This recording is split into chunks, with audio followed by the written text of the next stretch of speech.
Harriet, I want to start with you though. When you think about storytelling and telling stories at the interview that are impactful and move you forward, what does that really mean to a senior level executive? What does it need to mean? What are the elements of a great story that need to come out during that process? Well, as you know, Tony, and perhaps many of our listeners, I'm a big proponent of using behavioral interviewing both as an interviewing tool or as a way to prepare for an interview.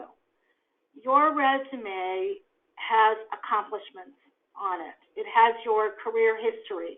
It has other things that you want to bring forward that you feel are your unique differentiators in the workplace. So in the interview, if we use behavior modeling, and I like this, or excuse me, behavioral interviewing, wrong behavioral, the STAR model, the results or the outcomes are typically on the resume.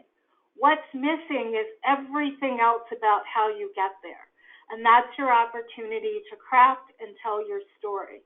What was the situation or the obstacle or challenge that was present in terms of your why?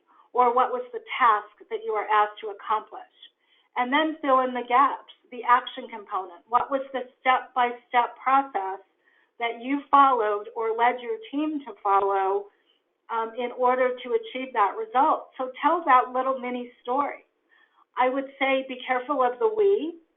I will often tell people I'm coaching, they're not hiring your team, they're hiring you. So we all understand you didn't do all of these great things alone, but they want to know what was your specific role in achieving that. And then finally, be prepared to share examples where perhaps you did not accomplish what you were after. A skilled interviewer might say, compare and contrast that with a situation where you didn't achieve the goal.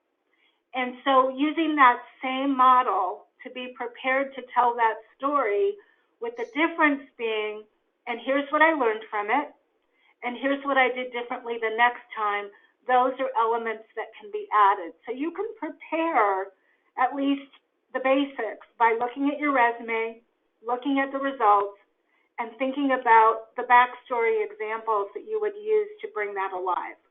Mm-hmm. So I'm hearing that story sequence is a very important part of telling the story effectively.